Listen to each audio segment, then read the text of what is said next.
Allahu Allah Allah. Assalamualaikum warahmatullahi wabarakatuh. A'udzubillah, bismillah, alhamdulillah, wassalatu wassalamu ala rasulillah wa ala alihi wa ashabihi wa mawalah. Amma ba'du. Para pemirsa yang budiman, sahabat-sahabat kurma rahimani wa rahimakumullah, mengenai doa yang khusus untuk Lailatul Qadar, ada sebuah hadis diriwayatkan oleh Al-Imam Al-Bukhari an Aisyah radhiyallahu anha. Dari Siti Aisyah radhiyallahu anha qalat, beliau berkata, qultu ya Rasulullah, aku pernah bertanya kepada Rasulullah sallallahu alaihi wasallam, ara'aita in 'alimta ayyu lailatin lailatul qadar ma aqulu fiha. Apakah engkau tahu malam apakah malam Lailatul Qadar itu, dan apa yang harus aku baca pada malam itu? Qala, Nabi menjawab, quli, baca olehmu Aisyah, Allahumma innaka afuwun tuhibbul afwa fa'fu anni. Allahumma, ya Allah, innaka, sesungguhnya engkau afuwun, maha pemaaf, maha pengampun, tuhibbul afwa, mencintai pemaafan, pengampunan, menyukai atau menyenangi pemaafan atau pengampunan. Fa'fu anni, maka maafkanlah kesalahan dan dosa dariku. Hadis ini bukan saja diriwayatkan oleh Imam Al-Bukhari, begitupun Imam Muslim, At-Tirmizi, An-Nasai, dan Ibnu Majah sama-sama meriwayatkan hadis tersebut.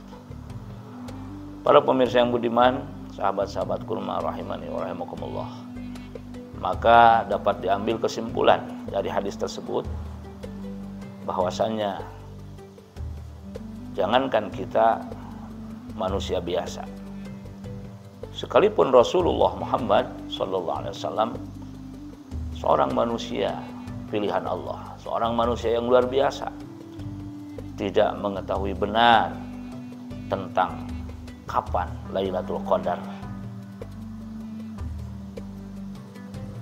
Hanya saja beliau mengajarkan sebuah doa kepada istri beliau tercinta, khususnya Siti Aisyah radhiyallahu anha, dan umumnya bagi kita sebagai umat beliau tentunya. Dan doa ini sangat bagus. Sepertinya bukan saja pada momen 10 malam terakhir di bulan Ramadan setiap tahun yang secara spesifik berhubungan dengan Lailatul Qadar, tetapi setiap saat, kapanpun itu, sangat bagus sekali doa ini untuk selalu kita baca, karena relevansinya dari doa ini tidak terbatas.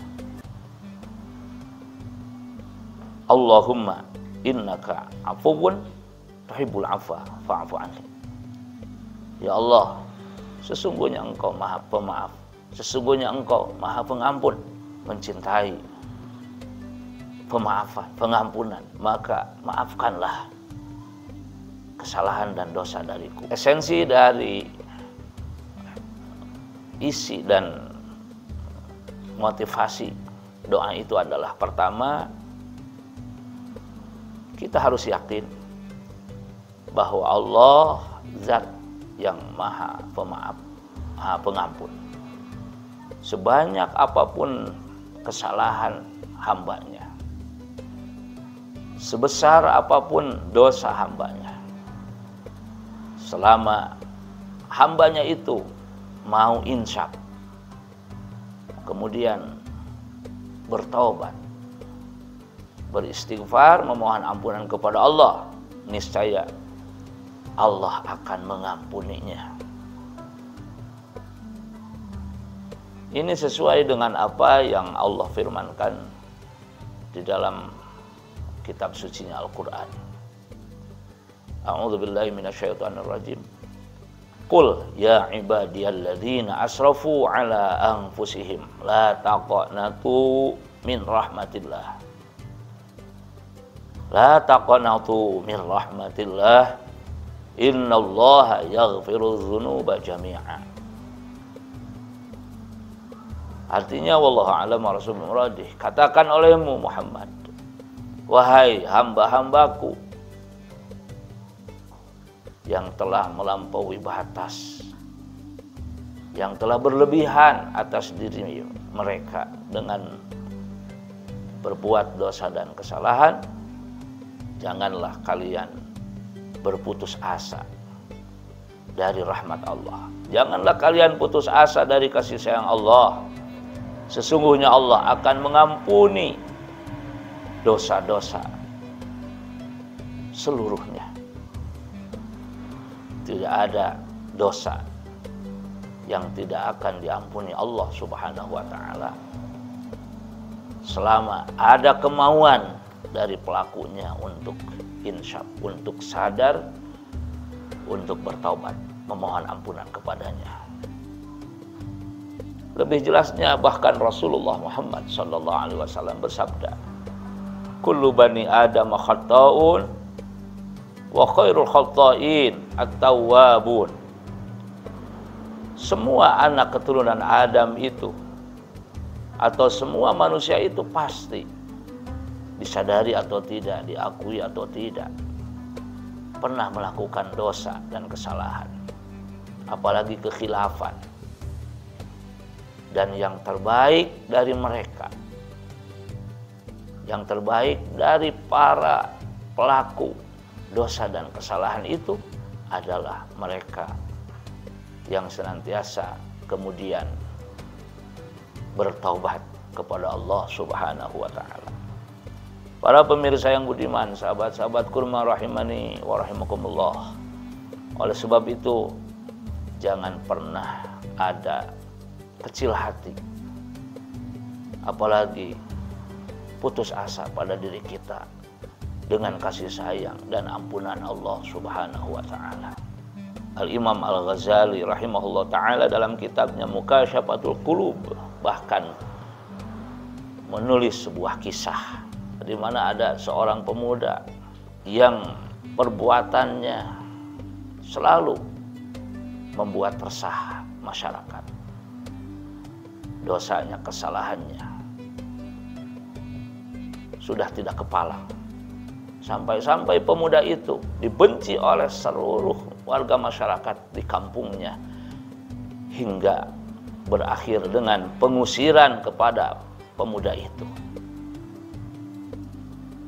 Sampai akhirnya dia keluar dari kampungnya, berpisah dengan keluarganya, dengan orang tuanya, dengan sanak saudaranya, terlunta-lunta sendirian di tengah padang pasir yang gersang. Kemudian dia bertaubat dengan sebenar-benarnya taubat kepada Allah Subhanahu wa ta'ala. Singkatnya kisah, taubatan nasuha pemuda itu akhirnya diterima Allah Subhanahu wa ta'ala hingga ajal datang kepadanya di sebuah tempat pembuangan sampah. Tidak ada orang yang mau mengurut jenazahnya karena mereka tahu bahwa dia adalah seorang pemuda pendosa. Mereka sudah menganggap dia itu seorang sampah, lebih daripada kotoran. Dia sudah dianggap menjijikan oleh orang-orang. Namun ternyata Allah Subhanahu wa ta'ala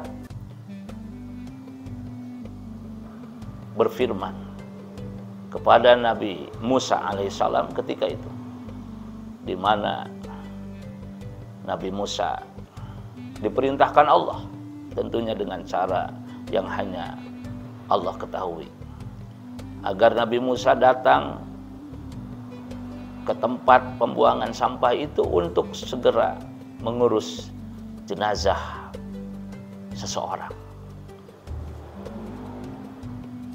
Yang Nabi Musa kemudian bertanya-tanya, jenazah siapakah gerangan? Akhirnya Nabi Musa berangkat ke tempat sampah itu. Di sana sudah tergeletak jenazah seorang pemuda yang ternyata Nabi Musa pun tahu bahwa pemuda itu adalah yang diusir dari kampung halamannya. Maka Nabi Musa bertanya kepada Allah, "Tidakkah salah ya Allah? Ini adalah seorang pemuda yang saya kenali, dia pemuda yang sangat brengsek, pendosa, pembuat keresahan di kampung halamannya, sampai dia itu diusir dari kampung halamannya, dibenci oleh masyarakat sekitar di kampung halamannya. Tetapi kenapa engkau perintahkan saya untuk mengurus jenazahnya, memandikannya, mengkafaninya, sampai menguburkannya?" Maka Allah menjawab, "Wahai Musa, ketahuilah bahwa semenjak dia diusir dari kampung halamannya, dibenci oleh seluruh masyarakat di kampungnya, dia telah berlari kepadaku. Dia telah secara total berserah diri kepadaku, menyerahkan jiwa raganya kepadaku. Dia menyadari segala dosa, dia mengakui segala kesalahannya, sehingga dia benar-benar bertaubat sepenuh hati kepadaku, dan aku terima taubatnya, dan aku angkat dia sebagai salah satu kekasih dari kekasih-kekasihku."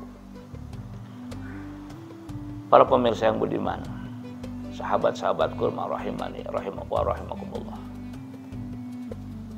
kita tidak boleh memandang orang lain sebatas dohirnya.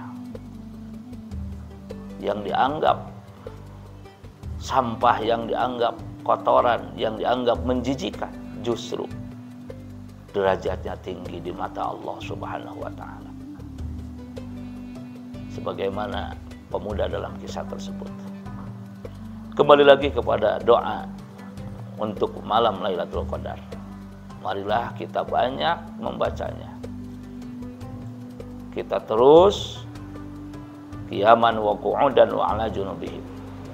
Ketika berdiri, ketika duduk, ketika berbaring sekalipun, kita baca doa itu sebanyak-banyaknya.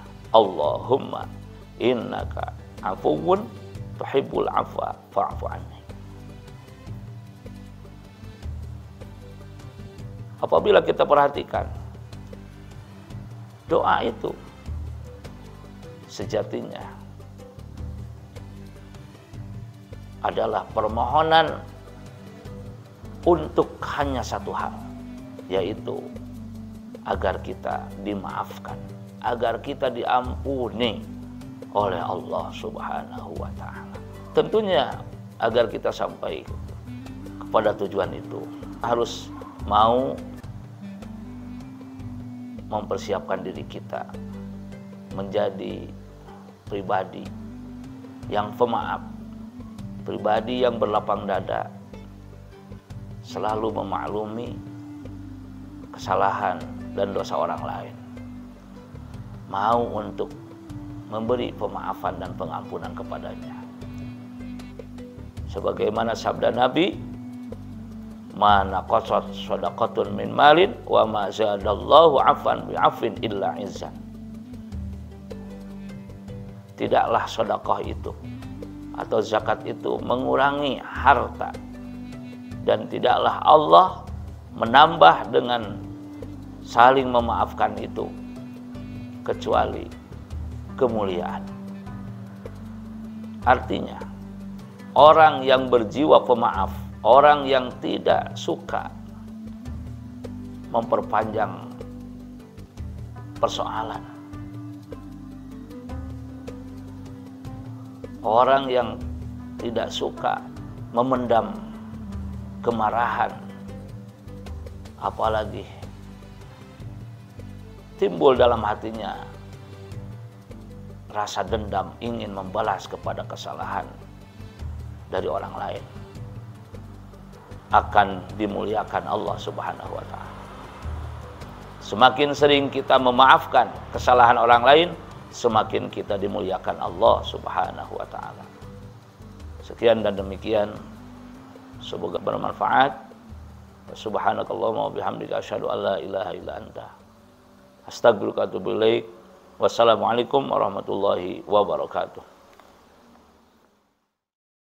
الله الله